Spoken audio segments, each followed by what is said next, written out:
Hello, and welcome to Cosmic Soul Sisters. We're a portal to all things mystical, magical, and spiritual, helping to raise the consciousness of humanity one conversation at a time. I'm your Cosmic Soul Sister, Shara. And I'm your Cosmic Soul Sister, Leah. And in today's episode, we will be talking about ways in which we can honor ourselves and what it means to honor ourselves. And this is something that both Leah and I have been thinking about and journaling about a lot lately, wouldn't you say, Leah? Yes, absolutely. Yeah. And we're really witnessing what is showing up in our lives when we tune in and actually honor ourselves. So, I'm curious, Leah, what honoring yourself means to you. It is something that I've been meditating on for the past couple weeks. And I think the reason that I started to meditate on that is because I believe that if we can get to a space where we are in alignment with what our heart and our spirit and our body needs, then we can actually raise our vibration, because that's something we've been talking about a lot on our show. And I do think in the end that will help the collective and people that are around us as well. If we can get into a good spot and feel good, resonate with love, resonate a frequency of love, then I think we uplift everyone around us. So that's something that I've been meditating on quite a bit, and I've received some pretty cool downloads from my guides. Kind of just tips and ways that I personally can work on it. But I think that there are ways that might help others. So I thought maybe we could share that today a little bit. Sure. Would you be willing to share some of the tips that your guides have shared with you? Yeah, definitely. So for me, the way it's been working lately is that I'll meditate on a topic and I'll get a little bit of information, and then I'll sit with it for a couple days, remeditate on it, and I'll get a little bit more information.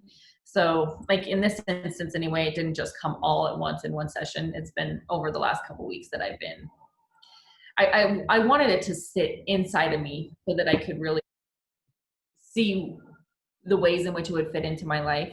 And I think in the end, getting information like that for me is helpful in situations like this, because if I got everything all at once, I might either overwhelming, or I might not assimilate all of it, if that makes sense. Right. It's easy to digest little snippets of things over a long period of time. Yeah. And then practice it too. Put it into practice and see how it feels and how it works. And then I have a sense that our guides, my guides anyway, give me the information that I need at that time. So maybe I wasn't ready for all of it on the first day. So I kind of just trust in that, I guess, myself. Yeah. So the first thing they've been talking to me about is what does my body need? To ask myself, what does my body need? And that sounds so simple, but it's pretty profound. I don't know if all of us are able to honestly ask what our body needs and follow it. For me, it's not easy. It's not easy to be very honest with myself and do exactly what my body wants. You can understand that, huh? Yes. Yeah. I think sometimes the mind gets in the way, or the ego, or you have another agenda, and you're not necessarily, you meaning me, I'm not necessarily paying attention to what my body really needs. Like, I really need sleep. And that's something that I've been depriving my body of because I have so many things to do lately that I haven't been listening to that. Totally. Or it could be like with food. Do you know if you're like, I'm really hungry for something, but it's not on my diet plan, so I'm not going to eat it? Or maybe my body doesn't really require the food that I'm eating, and I'm just eating for mindlessly or for emotional reasons. But like really truly listening to what it needs, and then trying to make those changes, implement them in your life. So do you have any tips for our listeners on how to listen to what your body needs? Do you just simply ask? Yes, I think that if we can establish a baseline and know how it feels to feel good than we recognize when we don't. So like for me, for instance, this is so relevant because it happened this week. I, in my life outside of studying astrology and talking about crystals and learning, we're learning about ascension, I'm a power lifter.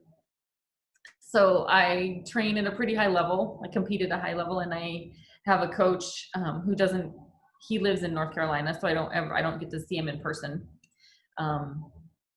But he writes all my programming, and I follow it faithfully. I do what he tells me to do.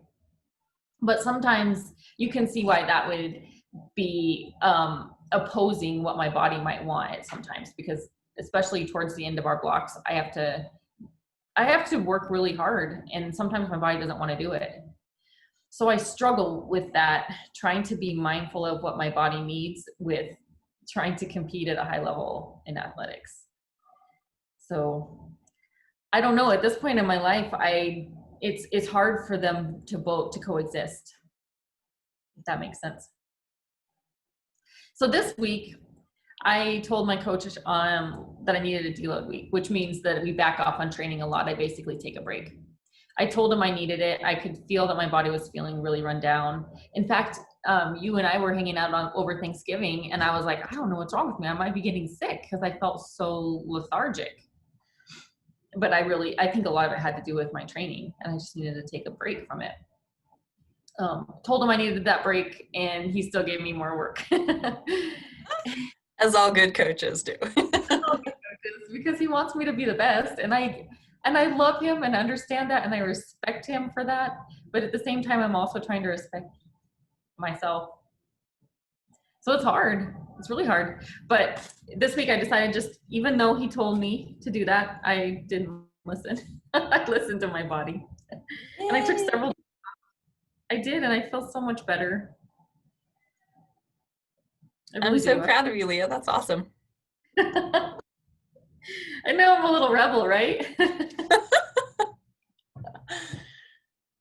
But not exactly, because I'm honoring myself and honoring my journey also in this, in letting go of the things in the past that probably have held me back, because I've held so tight to doing what I'm supposed to do, if that makes sense. Like completely staying in the lane that I'm supposed to be in, like being a type A personality, and if it was written down on paper, I did it because I had to, quote unquote had to.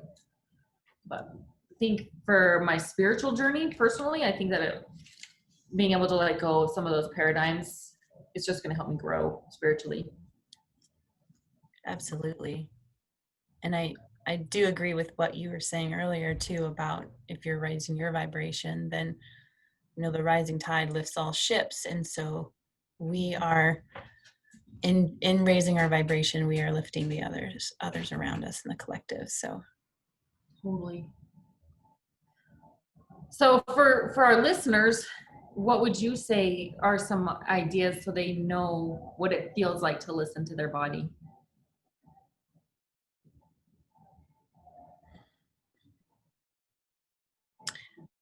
Well,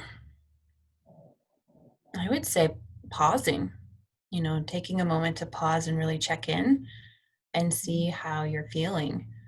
And also seeing what foods make you feel better than others. Sometimes this is I don't know if I've talked about this before, but a fun little game that I like to play, like when I'm going through the salad bar, which I haven't gone through in a while since they don't have them right now during COVID, where I live anyways.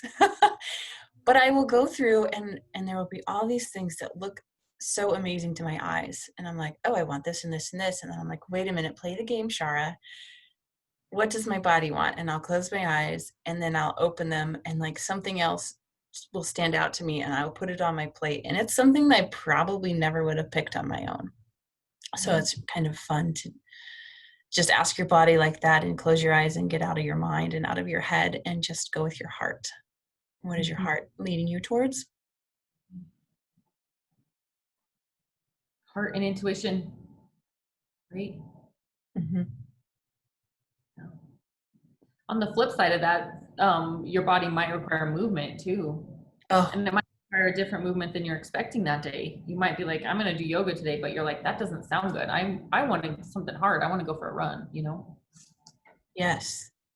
Yes, that's definitely, that happened to me last week. I was taking my dog on a walk and it was gorgeous. It was like the most beautiful walk. And I was like, I don't want to be walking. Like halfway through the walk, I was like, I need to move differently. Like I need to stretch. And so I like took us into a field off the trail and I just did a quick yoga practice and it was amazing. It was like, if these people walking by, they're like, what's she doing over there? I was like, I don't care. This is what I need to do. So here I am doing yoga. How'd you feel? How'd you feel after? Amazing. Amazing. My body was like, yes, thank you.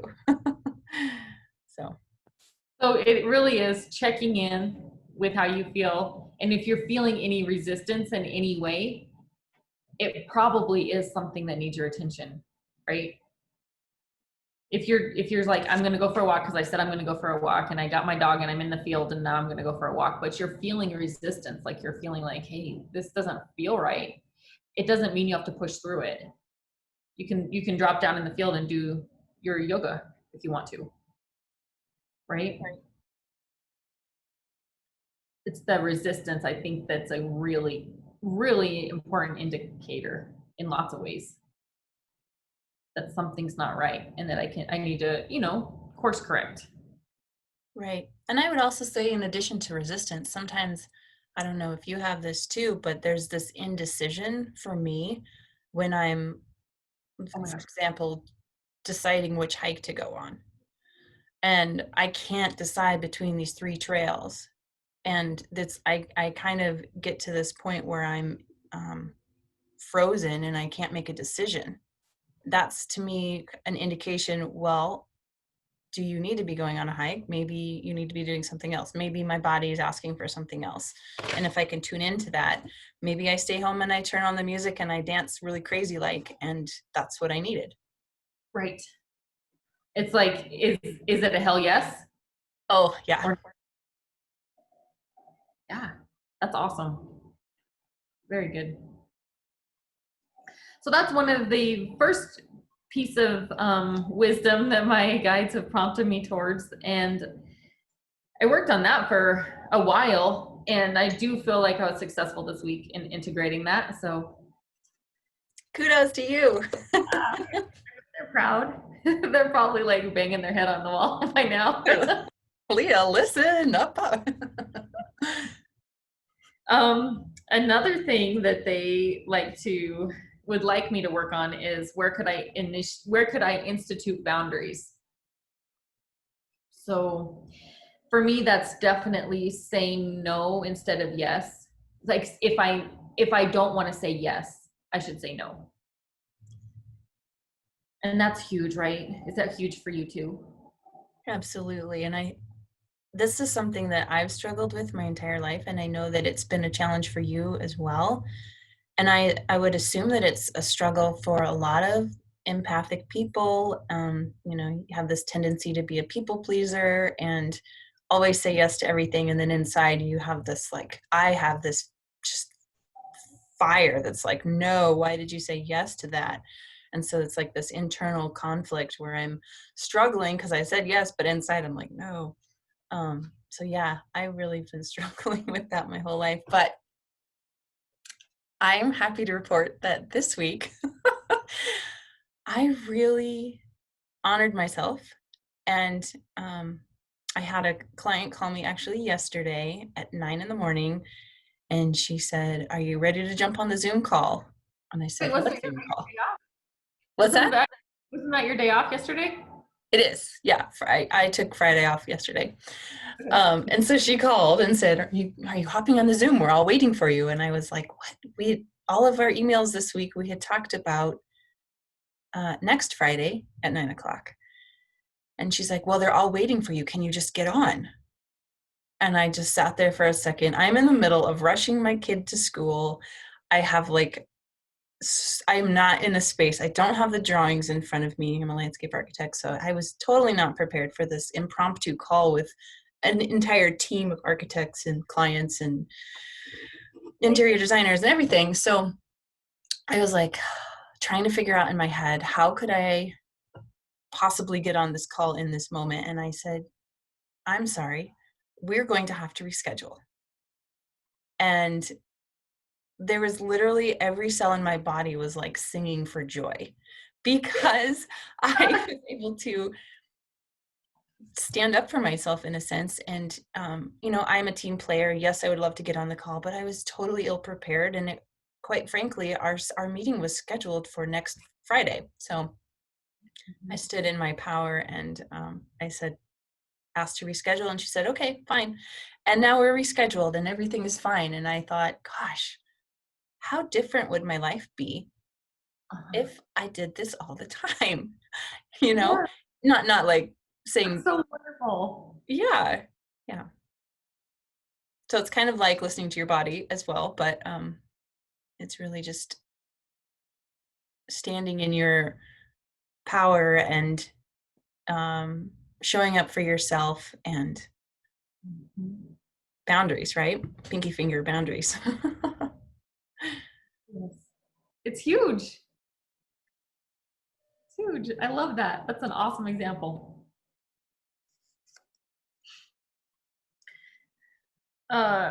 Related to that is number 3 that I've been working on is how am I using my time?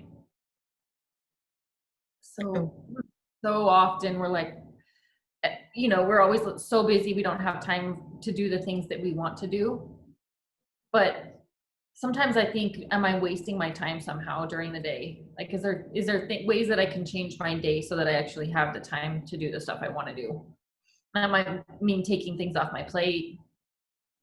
It might mean like delegating. Like we just hired a manager at my work, and at first my plan was to kind of transition him into stuff and like, okay, I'll give you this little assignment, see how you do, and I'll give you this little assignment. And part of that could have been that it's not that I didn't trust him, because he's amazing. I know he's going to be amazing, but there's part of me that was like having trouble letting go of some of the things that I had. They're basically like my babies, like stuff that I've developed over the years.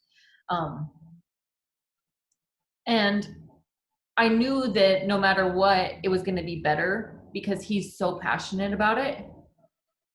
And he's going to take really good care of that department, that particular department, because that is his sole focus. And he's rad. I know it's going to be awesome. So I was like, you know what? Here, just take it. Just take it. And I have complete faith that he's going to be amazing at it. And he's already proven to be. And that was a huge thing for me because it freed up so much time in my life to do things that I'm personally passionate about.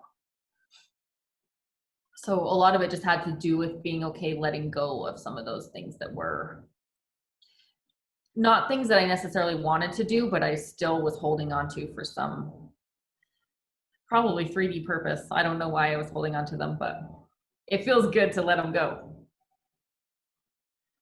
That's awesome. I know that's a challenge to let go of your babies, right? Something that you've grown and that you've created and cultivated over however many years or months or whatever, however long it is. And that's always a challenge to let go. Yeah. But I know that I'm now spending my time, the time I would have spent on that stuff, I'm spending it, investing it in things that I want to do for personally for my own development and, working in areas that I'm way more passionate about.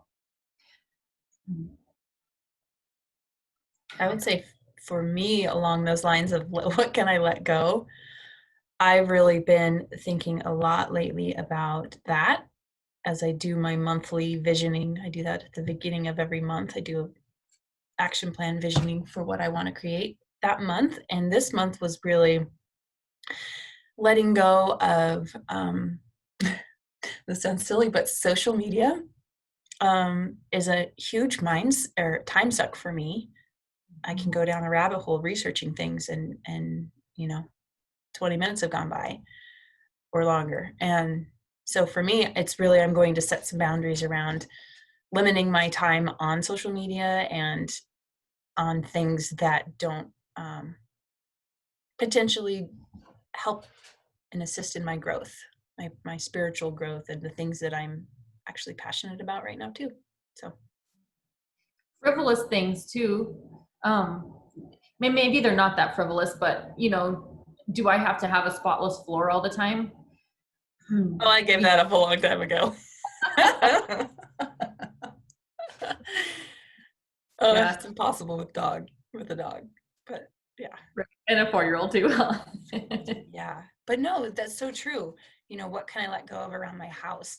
Does it need to be spotless and manicured or can I find someone to help me with my chores and, you know, going back to who can help me with the things that I feel like need to be done so that I can free up and do the things that I'm passionate about. Totally. Can I trade? That's something that I think about a lot. You know, maybe I can't afford to hire a housekeeper right now, but is there someone I can trade? Like, hey, I'll write all your personal training for you and, you know, write your program out if you want to do the house a couple times a week or a month, whatever. You know, there's so many things that we each individually can contribute that someone else might want, and vice versa. Or, hey, I'll babysit for you this many times if you wanted to do the house, you know? Yeah. Yeah, I like that. One thing I've been actually thinking about is meal sharing.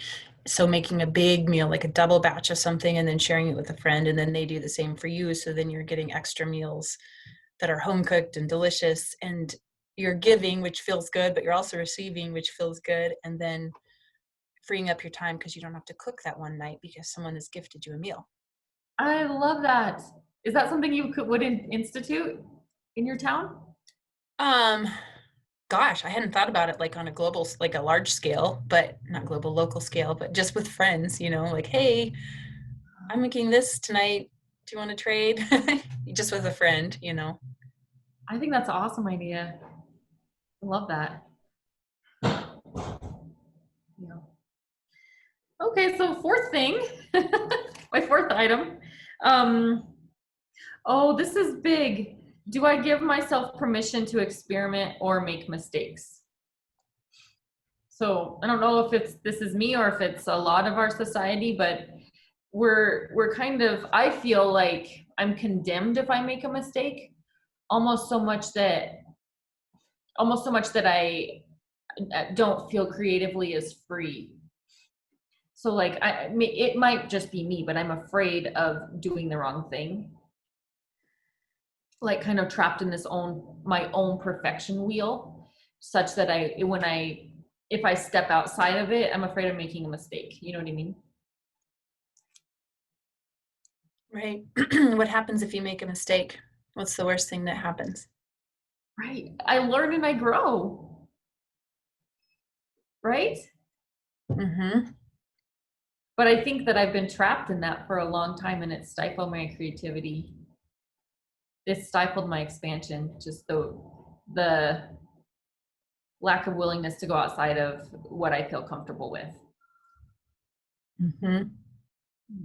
So has that been an exercise for you lately? Have you been coloring outside the lines? Well, definitely doing this is absolutely, because I love this work and I love learning about this and I want to share the things that I've learned and I want to help others. It's also kind of a scary thing to put myself out there, you know, broadcast this for the world to see. So this is a huge step for me. Yeah. And What how does about it feel? How does it feel though, you? stepping It into this? it feels really good because I think that I'm aligning myself more with my inner truth. Like my outward appearance, I'm aligning it a lot more with my inner truth by speaking about the things that I really believe in and not feeling, it's not like I felt a sense of shame, but I still felt like I had to hide it because I was afraid of being judged. So it's kind of like stepping into my own power, which feels like I'm honoring myself massively. And you are. There's a one thing one of my mentors, Tracy Fujikani, always says is, are you willing to let go are you willing to trade perfection for authenticity? So it's like you've got to let go of being so perfect all the time in order to be truly you. Because no one's perfect. I mean, what is perfect? It's I like don't this know if weird it wants to concept. be. I don't think we came here to be perfect. Like we didn't incarnate in this body, in this lifetime, in this moment to be perfect. We came here to learn and grow. We came Right. here to contribute and be creative. Yeah. And for me, like perfection, what is perfection? Like I think about that, like everyone has a different perspective on perfection. What does it truly mean? You know, like your perfect is not my perfect, is not her perfect. So it's all relative anyway. So why are we trying so hard to achieve this So true. perfection when it's totally arbitrary? We're chasing something that doesn't even exist. Right. Yeah. So that's huge. Letting go of it. Is there areas in your life where you feel afraid to experiment or make mistakes? Well, I think this definitely is a big step.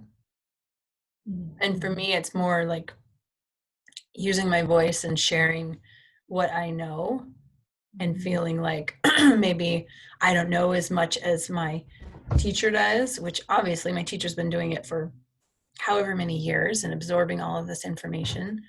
But what I'm learning is that even though I don't know as much as my teachers and teachers know, I know what I know, and it's something that I can share. You know, I can share it with my son, and he's been like, it's been amazing to share some of this metaphysical and yoga and things like that with him because he's a sponge, you know, and he's absorbing it. And he doesn't know what my teacher knows. But anyways, I think that's the point, is that we can share what we know with others, no matter what level we're at.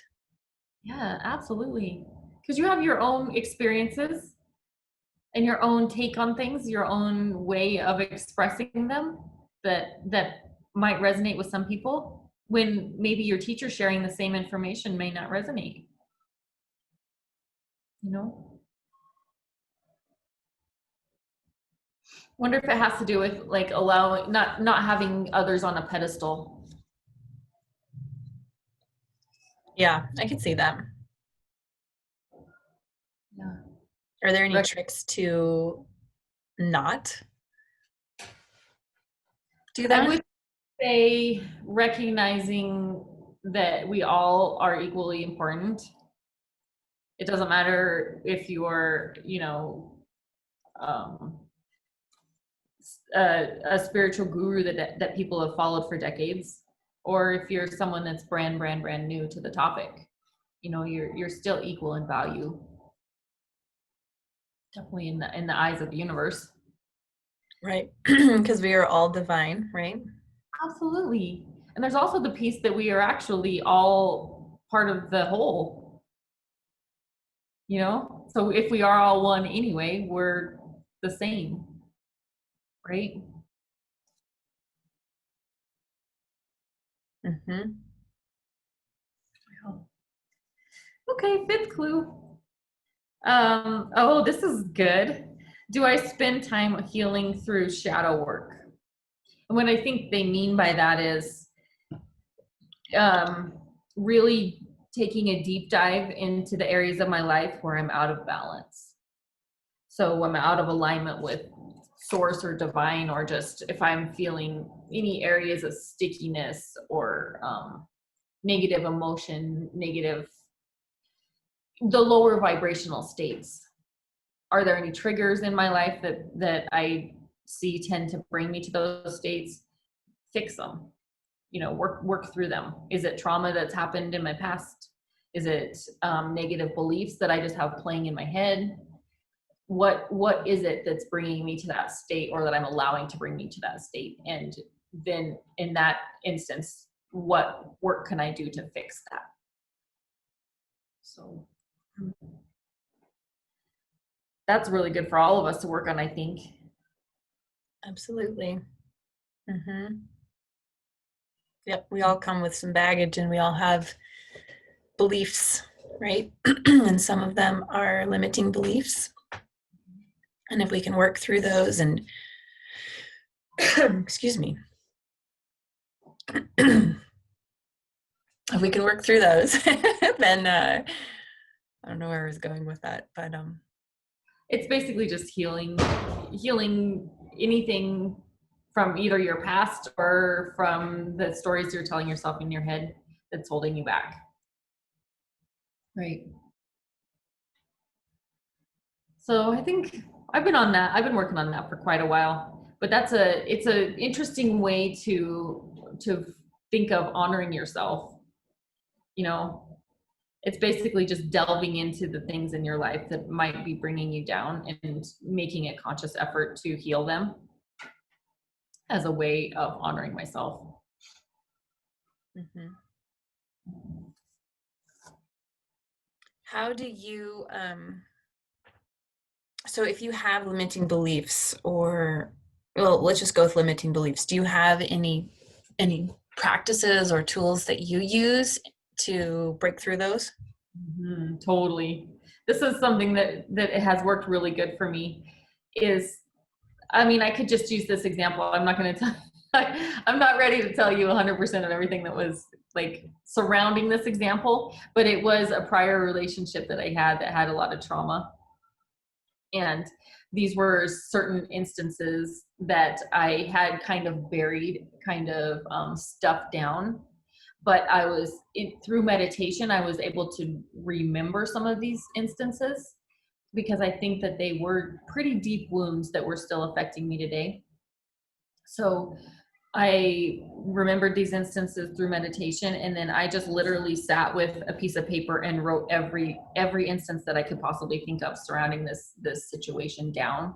I mean, it was pages, and it was painful. Like, I cried so much in remembering some of the things that had happened, and it was hard, but it was also really cathartic to do. So then once I had that written down, I did an angel meditation where I asked for my angels to come help me. I asked for my divine guidance to be there, my spirit guides. And I just asked their help in releasing all of it. And I took the paper and I set it on fire and just like watched it burn. And really, the things in my life that a lot of those traumas were manifesting in my current life went away. So it's like I really do think that I was able to release some of the things that I hadn't realized were holding me back. This is from like literally 20 years ago, but I was still on some level holding on to these traumas, and they were actually like some physical stuff in nature. So it's pretty cool that I could let go of some of those things that had happened on a physical level that were stored in me. I was able to let go of them just with remembering them and then making a conscious effort to let them go. That's incredible. Yeah. That's incredible work. Do you think that we can do that for maybe wounds or things that we have from previous lifetimes that we might know about in our body, but we don't know how to get rid of it? Yeah. This is a lot of work I've done. It's been several years ago when I was working a lot with past life regressions. And I would suggest that doing some past life regressions, because a lot of times what I notice with people is if they can even remember the event that happened in their past life, then the trauma goes away. And then even, I mean, there's some examples, trying to think of some pretty cool ones that I've seen. I did a intensive training at Brian Weiss's institute in 2019. Yeah. And I saw the coolest stuff that people were able to let go of. Like a lady was deathly afraid of snakes. And she did and she had no reason for it, but she did a past life regression with Brian on stage in front of everybody, and realized that she had been a shaman in a past life, and she dealt with snakes as medicinal tools. I think she was like the Hopi tribe. But it turns out that she died because one of the snakes bit her. in that past life. And just in her remembering that, like literally he had this like rubber snake, I think, on the stage. And she was petrified of it prior to the hypnosis. But then after the hypnosis, once she remembered what had happened in her prior life, the fear of the rubber snake was completely gone. Wow, that's So just, powerful. I know, and I wouldn't, I mean, had I not seen it for myself, I wouldn't necessarily believe that because it sounds pretty woo-woo, but it's real. It's freaking real. Like, cause I saw it over and over and over in the training. So I know it is very possible. And I think that just in remembering some of the things from prior lives, you are able to release those traumas in your current life. Yeah. Do you have any senses of your past life that you might have had trauma in? I don't. Honestly, I don't. But what I was thinking about is I was in an intuition training. This was years ago as well. And we were doing some work with crystals, and we had one of our classmates was in the middle laying on her belly, and she had always had like issues with her, like a place on her back. And she just would always say that she had a bad back or whatever, which is so funny that people say that. But long story short, we're doing this crystal healing on her, and my teacher says, "Oh, well, you have a knife in your back." And we're all like, "What?" And she could see a knife in this woman's back from a previous life. Obviously, she wasn't sitting there bleeding with a knife in her back. And so we all collectively helped clear it. And this is crazy, but the woman who was laying on the floor was like, "Oh my gosh, like I don't feel that pinched nerve or whatever it was in her back." I don't remember exactly what it was. Moments later. So it's just it's fascinating. It's all fascinating to me. So how much of some of our physical reality now is influenced by prior incarnations? That's a good question. And how do we find out more about that? Like, I guess through past life regressions, or do you have other thoughts? I think regressions, I think sometimes your dream state could give you clues, especially if you tapped into your dreams and you can recognize we do get images of our past lives in our dreams. And you can recognize which dreams are showing us clips of our past lives. And you can actually, heal through that as well. So dream state for sure. Hypnosis for sure. You are a meditator. If our audience are into meditation and they feel like pretty comfortable getting into that state, there's so many great regressions that are recorded on YouTube that you can go through and do a self hypnosis induction on your own self and be able to delve into some of these things. I personally would highly recommend Brian Weiss to start with. If our viewers aren't aware, he's very well known in the industry, and he's just an incredible man, absolutely incredible man. So he has a lot of books that he's published on it, as well as meditations that he has on YouTube. So Life Between Lives is his probably most famous book. If you guys want to check that out, it's world renowned, very credible, and it really interesting introduction into past life regression. So what's my last one? My last one, how can I better speak my truth so that my heart and spirit and actions are in alignment? So that's something that my guides have really been wanting me to work on. And I think that's a big reason, like we chatted about before, why they have guided me to do what I'm doing right now with our Cosmic Soul Sisters journey. Because I think that they are hoping that I'm able to fully integrate my true self with the outside world. So like in my business life, I haven't told anyone that I study astrology and I do past life regressions. And they might say, "Why were you gone for 10 days in New York?" "Oh, I was doing a meditation seminar," when really a deep dive into past lives,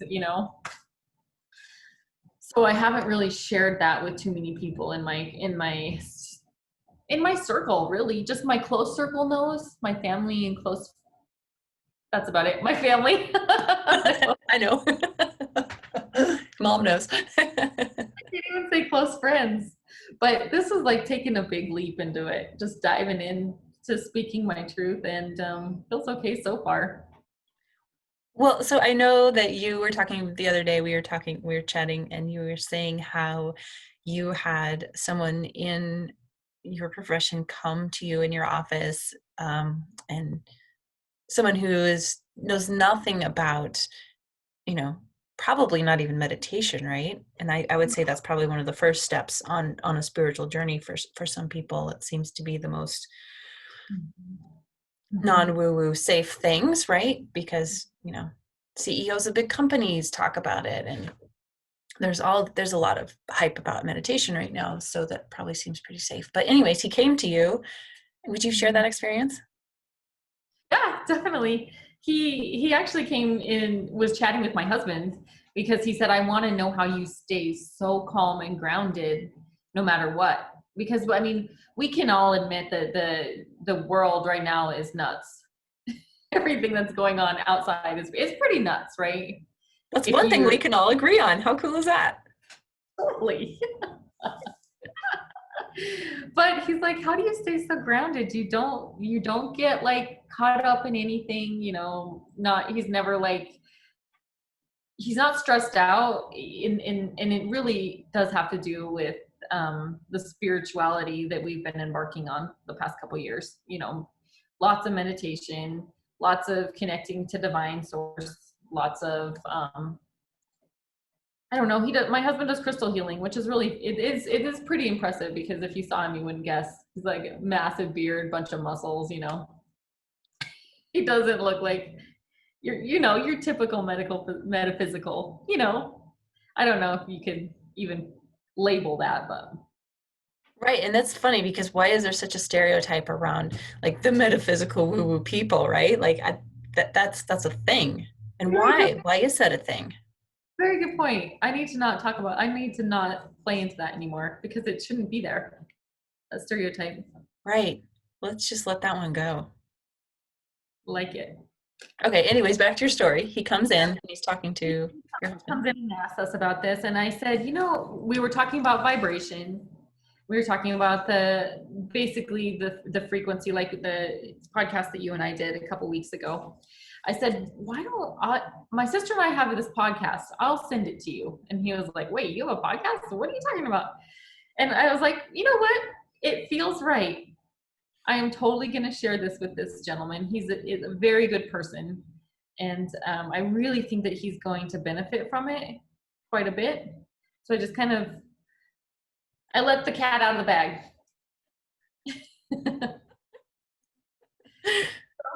Yeah, it feels good. I haven't heard if he watched or not or what he thinks, but it's definitely a giant step for me, anyways, to really feel comfortable in my own skin and feel comfortable showing that to the outside world. Yeah.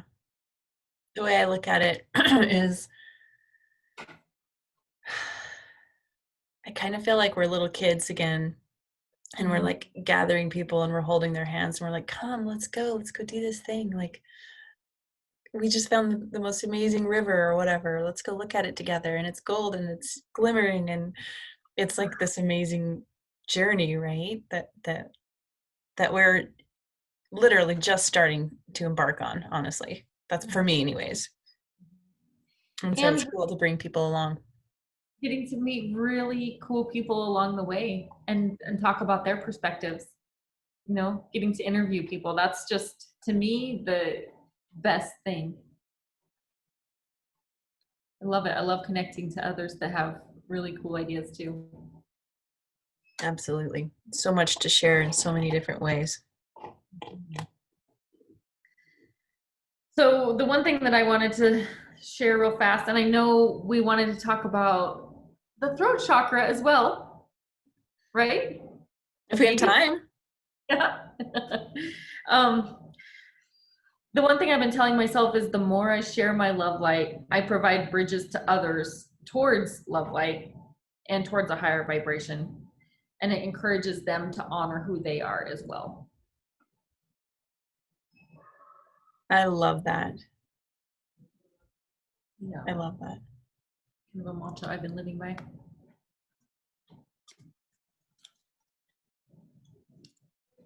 So do you think you want to do the throat chakra, or do we have time for that today?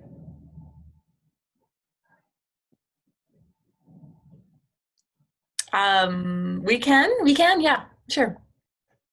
Okay, because it ties into to sharing our truth with the world. Absolutely. And honestly, the throat chakra is also the bridge. Going back to what you said, it's the bridge between the heart and the mind, the head and the heart. Yeah. So that fits. Let's do it. Okay, I like it. It feels good. Do you want to give a real quick definition of what a chakra is to start? So chakras, there are 7 main chakras in our body, and it's along the spine. Our energy channels run up and down the spine, and there's certain places along the way where there's energy centers. We have different nadis in Sanskrit that run up and down the spine. So there's the Ida and Pingala that run up the spine. We've talked about this a little bit before, but anyways, right here is the throat chakra, that intersection where our energy channels meet in this certain area. And this one is actually the 5th chakra, and it's associated with the color blue. It's all about speaking our truth and our voice and communication. It's also tied into hearing, which is interesting because it's all in here, those senses. So Speaking and hearing, communication. It's tied into integrity too, which really does mean living in alignment with your heart and your spirit and your actions.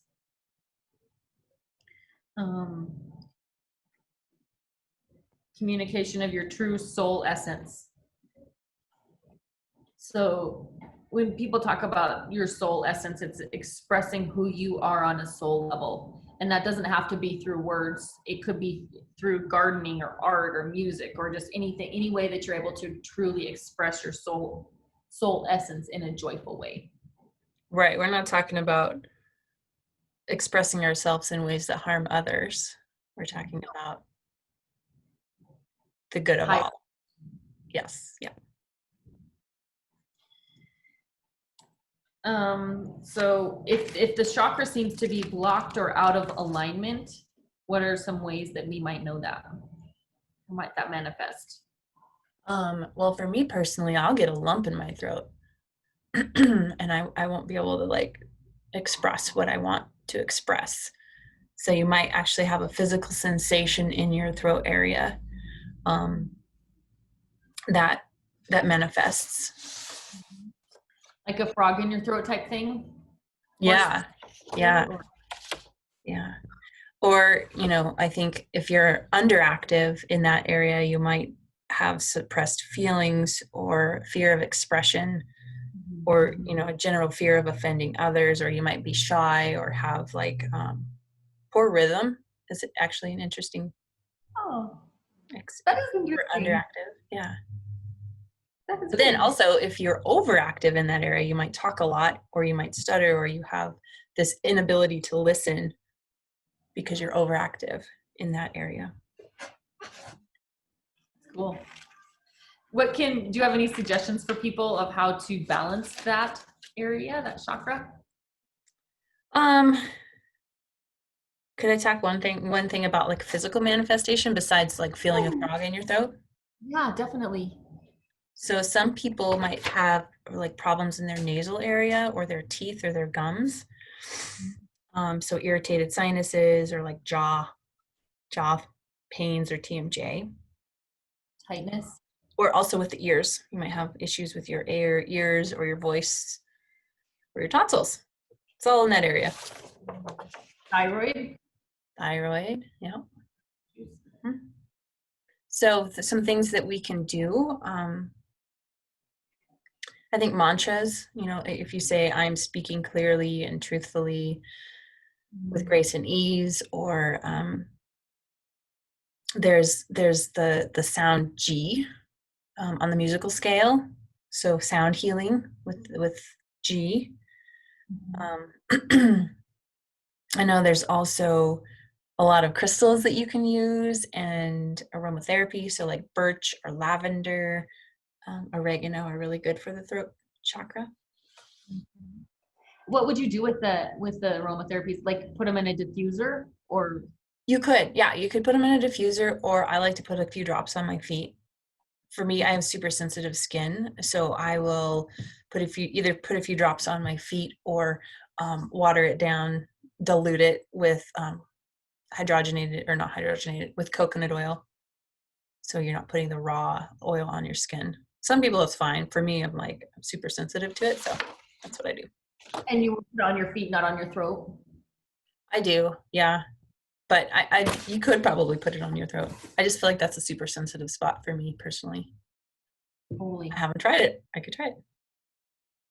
I don't know if your feet work. Follow that intuition. I brought some crystals. You did? Want to see it.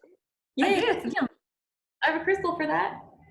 I brought 4 common ones and actually 2 common ones and 2 that I personally love. So common one, number 1, Lapis Lazuli. I'm gonna show that to you. That one's, I would say, used by a lot of people for balancing the throat chakra. It's that dark blue stone. It has blue flecks in it, a little bit of gold, maybe gold veins. And this one is a pretty mystical stone because it was used in ancient Egypt.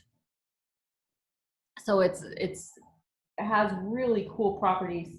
It's believed to have protective properties against psychic attacks, but it brings harmony and deep self-knowledge and self-awareness. So as a stone for communication, it reveals our inner truth to ourselves and to others and helps us express this. And just throat soothing and soothing inflammation areas around your throat chakra. So when I do a crystal healing on people, I'll tell you real quick. I like to put it in this hollow of our neck. So I don't like set it on the neck. I set it in the hollow, kind of in between where your collarbones are. Mm-hmm. It's like the perfect indentation I can see, right? Yeah. Yeah, it fits really nice. And when I do the crystal healing, the people are laying down. So if it's at all uncomfortable on their neck, I bring the sheet up above their collarbone and then set it on top of the sheet. Depending on how pokey your crystal is. You don't want to poke your client. So that one's Lapis Lazuli. I brought blue lace agate, which is a little bit lighter. It's a light blue stone. It has kind of some white swirls in it. And that one I also think is quite common. And let's see, just promotes open expression of your deepest thoughts and feelings and helps you speak your truth. Pretty straightforward. That one I would use for someone that has thyroid disorders as well, because I think that the frequencies in the agate are helpful for that. I brought blue kyanite, which is one of my very favorite crystals right now. This one's actually kind of flaky, you can see, and it could be pokey if you had a big enough piece. One day I'll get a bigger piece because I love this one. But that one. And that one's kyanite? Yep. That one I love because it also helps with connecting ourselves to divine guidance and our angelic guides. Do I have that? Connecting us to the spirit world enhances our meditation, brings higher wisdom, and develops psychic ability, and aligns, cleanses, and balances the chakras. So at the throat, it encourages truth, integrity, and communication of self-expression. So for me, I think it helps me when I'm connecting to divine guidance. It helps me be able to assimilate the truth of that and then also share that with others. And then I brought this last one. It's in a bracelet form. It's azurite. And this one again helps with connecting to divine guidance, but also can be used on the throat chakra. Developing intuition, psychic ability, and helps with astral travel. So if that's something you're wanting to do, people can wear that when they go to bed or have a piece of it under their pillow. Nice. Yeah. Oh, it's so fun. And I would like to say for some of our listeners, maybe you don't have these wonderful crystals or you don't have access to the oils or whatever. One thing that you can do is speak, right? Like practice public speaking, let your voice be heard, sing. Like singing is a really great way to open up that throat chakra area. Also, chanting. So if you have a mantra that you want to chant, just letting yourself be heard is really, really helpful.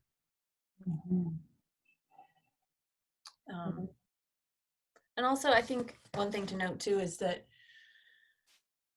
we really can't make people hear us. And I think we just need to accept that and just let them be them and then let us be us. So as long as we're not hiding, to make everyone else happy. Right. Which is a way to honor yourself, right? Kind of all ties back in, doesn't it? Yeah. It's all connected. Well, that's all I had for today. Me too. I think we've covered a lot of tips and ways we can honor ourselves. And thank you for your for sharing your guides' wisdoms. Thank you to your guides. Very grateful for you and for your guides and all of this wonderful knowledge that we're gaining throughout this whole process. So thank you. And to all our listeners, we're sending love and light to our Cosmic Soul family. Goodbye for now. Bye, guys.